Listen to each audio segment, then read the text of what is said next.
সাম্প্রতিক সময়ে বাংলাদেশের অন্তর্বর্তীকালীন সরকারের প্রধান উপদেষ্টা ডক্টর মোহাম্মদ ইউনূসের একটি বক্তব্যের জের ধরে ভারতের সেভেন সিস্টার একটি আলোচনার বিষয় হয়ে উঠেছে। চলুন দেখি তিনি কি বলেছেন। Stabilize Bangladesh, it will spill over all around Bangladesh, including Myanmar and Seven Sisters and West Bengal, everywhere. যার ফলে গণমাধ্যম থেকে শুরু করে সামাজিক যোগাযোগ মাধ্যমে প্রায় সব জায়গায় চর্চিত হচ্ছে এই সেভেন সিস্টার বা সাত বোনের কথা।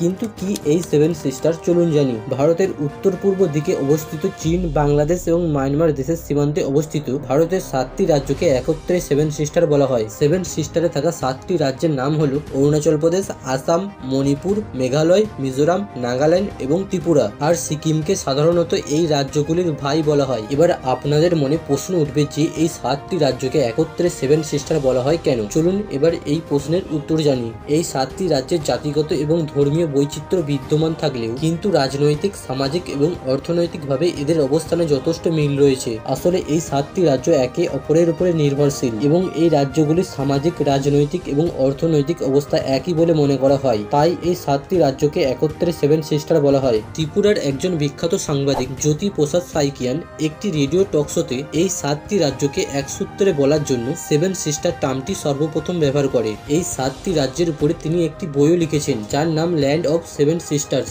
এরপরই 1972 সালে এই 7টি রাজ্য সেভেন সিস্টারের মর্যাদা পায়। এই 7টি রাজ্যের ভূ রাজনৈতিকভাবে অবস্থান, প্রাকৃতিক সম্পদ এবং জীববৈচিত্র্যময় সামাজিক কাঠামোর কারণে সারা বিশ্বের কাছে অতুলনীয়। এই অঞ্চলে বসবাসকারী বেশিরভাগ মানুষই নানা আদিবাসী জাতি এবং উপজাতি সম্প্রদায়ের। এই 7টি রাজ্যের মোট আয়তন 2,62,184 বর্গ কিলোমিটার, যা ভারতের প্রায় 4% এলাকা নিয়ে গঠিত। আর দক্ষিণ পশ্চিমে বাংলাদেশের সাথে 1,596 কিলোমিটার আন্তর্জাতিক সীমানা রয়েছে।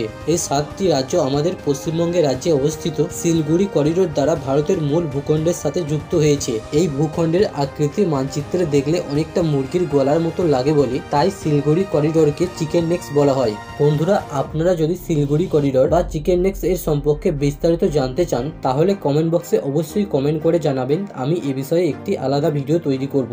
আর এখনো যারা আমার তথ্যজাল ইউটিউব চ্যানেলটিকে সাবস্ক্রাইব করেননি তারা একটু সাবস্ক্রাইব করে নেবেন এরকমই নিত্য নতুন ভিডিওর আপডেট সবার প্রথমে পেতে। চলুন এবার জেনে নেই সেভেন সিস্টারে থাকা এই 7টি রাজ্যের বেশ কিছু গুরুত্বপূর্ণ তথ্য। নাম্বার 1, অরুণাচল প্রদেশ।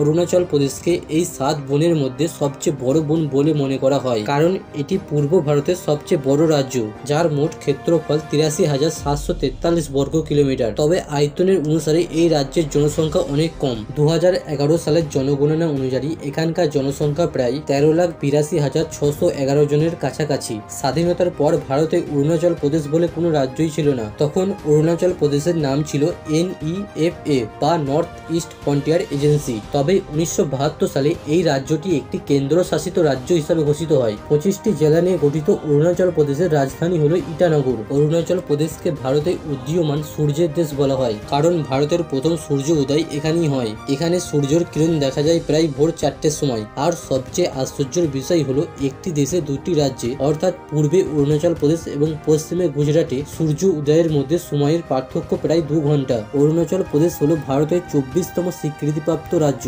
যার 3 দিক দিয়ে রয়েছে মায়ানমার, ভুটান ও চীনের আন্তর্জাতিক সীমানা। এই কারণে এই রাজ্যে মিশ্র সংস্কৃতির একসঙ্গে বসবাস দেখতে পাওয়া যায়। এখানে প্রায় 80% ভূখণ্ড জঙ্গল দ্বারা ঢাকা। শীতকালে অরুণাচল প্রদেশের বেশিরভাগ অংশ বরফ দ্বারা ঢেকে যায়, যার কারণে ভারতের এই রাজ্যকে ফিনল্যান্ড বলা হয়। এখানকার প্রধান ও অন্যতম পর্যটক কেন্দ্র হলো 400 বছর পুরনো তাওয়াং মঠ। নাম্বার 2, আসাম।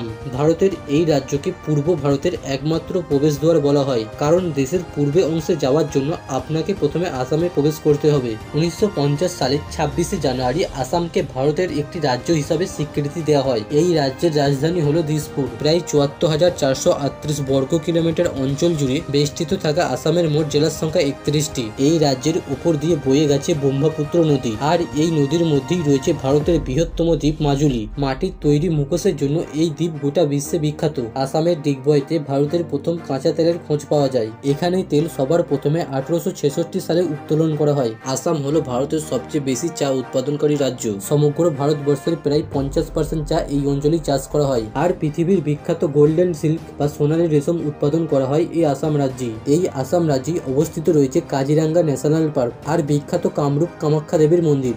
নাম্বার 3, মেঘালয়। মেঘালয় শব্দের অর্থ হলো মেঘের আবাসস্থল। 1972 সালে আসাম রাজ্যের দুটি বড় জেলা গারো খাসি পাহাড় ও জয়ন্তী পাহাড়কে আলাদা করে একটি পৃথক রাজ্য তৈরি হয়, যার নাম দেওয়া হয় মেঘালয়। এই রাজ্যের মোট ক্ষেত্রফল 22,429 বর্গ কিলোমিটার। 2011 সালের জনগণনা অনুযায়ী এই রাজ্যের মোট জনসংখ্যা প্রায় 29,64,007 জন। মোট 12টি জেলা নিয়ে গঠিত এই মেঘালয় রাজ্যের রাজধানী হলো শিলং। মেঘালয় রাজ্যেই রয়েছে ভারতের সর্বাধিক বৃষ্টিপাতযুক্ত অঞ্চল চেরাপুঞ্জি। এখানে রয়েছে গাছের শেকড় দিয়ে তৈরি চলাচলযোগ্য ব্রিজ, যা নিজে থেকেই তৈরি হয়েছে। এই রাজ্যে রয়েছে বেশ কিছু সুন্দর সুন্দর নদী, যাদের মধ্যে অন্যতম হলো দিগরু নদী, কপিলি নদী এবং মিন্টু নদী। মেঘালয়ের উমঙ্গাট হলো ভারত দেশের সবচেয়ে পরিষ্কার নদী। এই নদীর জল এতটাই পরিষ্কার মনে হবে যেন নৌকাটি কাঁচের উপরে ভাসছে। মেঘালয়ের মাওলা ইলং হলো এশিয়া মহাদেশের সবচেয়ে পরিষ্কার পরিচ্ছন্ন গ্রাম। এছাড়া এখানে রয়েছে মাসাও গুহা, গারো পাহাড় ও এলিফ্যান্ট ফলসের মতন বিখ্যাত পর্যটক স্থল। প্রাকৃতিক সৌন্দর্যের কারণে এই রাজ্যকে পূর্ব ভারতের স্কটল্যান্ড বলা হয়। নাম্বার 4, মিজোরাম। স্বাধীনতার পর 1972 সাল পর্যন্ত মিজোরাম আসামেরই একটি অংশ ছিল। এরপর 1987 সালের ফেব্রুয়ারির 20 তারিখে মিজোরামকে ভারতের একটি রাজ্য হিসাবে স্বীকৃতি দেওয়া হয়, যার রাজধানী হলো আইজল। মিজোরামের মোট ক্ষেত্রফল প্রায় 21,081 বর্গ কিলোমিটার। 2011 সালের জনগণনা অনুযায়ী এখানকার জনসংখ্যা প্রায় 12 লক্ষের কাছাকাছি। 11টি জেলা নিয়ে গঠিত মিজোরাম রাজ্য বাংলাদেশ এবং মায়ানমারের সাথে আন্তর্জাতিক সীমানা দ্বারা যুক্ত। পৃথিবীর অন্যতম কাল্পনিক রেখা কর্কর ক্রান্তি রেখা এই মিজোরাম রাজ্যের উপর দিয়ে গেছে। মিজোরাম রাজ্যের আয়তন এত ছোট হওয়া সত্ত্বেও এই রাজ্যটি শিক্ষার দিক থেকে যথেষ্ট এগিয়ে রয়েছে। সর্বোচ্চ শিক্ষিত রাজ্যগুলির মধ্যে প্রথমে রয়েছে কেরালা, দ্বিতীয় রয়েছে লাক্ষাদ্বীপ, আর পরে তৃতীয় নম্বরে রয়েছে মিজোরাম। নাম্বার 5, নাগাল্যান্ড। বন্ধুরা, আপনারা জানলে আশ্চর্য হবেন যে নাগাল্যান্ড হলো ভারতের এমন একটি রাজ্য যেখানে কুকুরের মাংসকে খাদ্য হিসাবে গ্রহণ করা হয়। 1963 সালে 1 ডিসেম্বর নাগাল্যান্ডকে ভারতের একটি রাজ্য হিসাবে যুক্ত করা হয়। এর রাজধানী হলো কোহিমা। নাগাল্যান্ডের মোট আয়তন প্রায় 16,579 বর্গ কিলোমিটার, তবে আয়তনের চেয়ে এখানকার জনসংখ্যা অনেক বেশি। 2011 সালের জনগণনা অনুযায়ী নাগাল্যান্ডের জনসংখ্যা প্রায় 19,80,602 জন। বর্তমানে নাগাল্যান্ডে 11টি জেলা রয়েছে। এখানে বসবাসকারী 88% মানুষই খ্রিস্টান ধর্মে বিশ্বাস করে। পৃথিবীর সবচেয়ে ঝাল লঙ্কার মধ্যে একটি নাগা মরিচ, যাকে ঘোষ পেপারে বলা হয়, সেটা শুধুমাত্র নাগাল্যান্ডেই পাওয়া যায়, যার নাম গিনিস বুক অফ ওয়ার্ল্ড রেকর্ডেও রয়েছে। নাগাল্যান্ড হলো ভারতবর্ষের এমন একটি রাজ্য যেখানে প্রায় 100-ও বেশি আদিবাসী জনজাতির মানুষ বসবাস করে। প্রতি বছর ডিসেম্বর মাসের 1 তারিখ থেকে 10 তারিখের মধ্যে নাগাল্যান্ডে হর্নবিল ফেস্টিভ্যাল নামক একটি অনুষ্ঠান আয়োজন করা হয়, আর এই অনুষ্ঠানকে দেখার জন্য পৃথিবীর বিভিন্ন প্রান্তের মানুষ এখানে আসে। নাম্বার 6, মণিপুর। মণিপুর রাজ্যে পৃথিবীর একমাত্র জলের উপরে ভাসমান জাতীয় উদ্যান কেইবুল লামজাও ভাসমান পার্ক এখানেই রয়েছে। এই জাতীয় উদ্যানটি লোকটাক হ্রদের একটি অবিচ্ছেদ্য অংশ, যেটি বিষ্ণুপুর জেলায় অবস্থিত। 1949 সালে ভারতের সাথে যুক্ত হয় মণিপুর। এরপর 1972 সালে ভারতের একটি স্বাধীন রাজ্য হিসাবে স্বীকৃতি দেওয়া হয় মণিপুরকে। এই রাজ্যের মোট আয়তন প্রায় 22,327 বর্গ কিলোমিটার। 16টি জেলা নিয়ে গঠিত মণিপুর রাজ্যের রাজধানী হলো ইম্ফল। 2011 সালের জনগণনা অনুযায়ী এই রাজ্যের জনসংখ্যা প্রায় 28,54,794 জন। ভৌগোলিক দিক থেকে এই রাজ্যের উত্তরে রয়েছে নাগাল্যান্ড, দক্ষিণে রয়েছে মিজোরাম এবং পশ্চিমে রয়েছে আসাম। মণিপুর রাজ্যকে বলা হয় ভারতের অর্কিড বাস্কেট, মানে অর্কিড ফুলের ঝুড়ি। সিরোই লিলি নামক মণিপুরে এক ধরনের বিশেষ ফুল পাওয়া যায়, যা সাধারণত পৃথিবীর অন্য কোনো জায়গায় খুব একটা পাওয়া যায় না। এই দুষ্প্রাপ্য ফুলকে কেন্দ্র করে প্রতি বছর এখানে সিরোই ফেস্টিভ্যাল অনুষ্ঠিত হয়। মণিপুর রাজ্যের প্রাকৃতিক সৌন্দর্যই এই রাজ্যকে ভারতের একটি অন্যতম পর্যটক কেন্দ্র হিসাবে তুলে ধরে। এই রাজ্যের সবচেয়ে আকর্ষক পর্যটক কেন্দ্রগুলি হলো কেইবুল লামজাও ভাসমান জাতীয় উদ্যান আর লোকটাক হ্রদ। বিরল প্রজাতির হরিণ, সাংহাই হরিণের বসবাস এখানে। স্বাধীন ভারতের প্রথম প্রধানমন্ত্রী জওহরলাল নেহরু মণিপুরকে ভারতের রত্ন হিসাবে বর্ণনা করে। নাম্বার 7, ত্রিপুরা। ভারতের 7 বোনের রাজ্যের মধ্যে সবচেয়ে ছোট বোন হলো ত্রিপুরা, মানে ত্রিপুরা হলো এই 7টি রাজ্যের মধ্যে সবচেয়ে ছোট রাজ্য। এছাড়া গোয়া এবং সিকিমের পর ত্রিপুরাই হলো ভারতের সবচেয়ে ছোট রাজ্য। 1972 সালে 21 জানুয়ারি ত্রিপুরাকে ভারতের একটি রাজ্য হিসাবে স্বীকৃতি দেওয়া হয়, যার মোট ক্ষেত্রফল প্রায় 10,491 বর্গ কিলোমিটার। 2023 সালের জনগণনা অনুযায়ী এই রাজ্যের মোট জনসংখ্যা প্রায় 41,47,000 জন।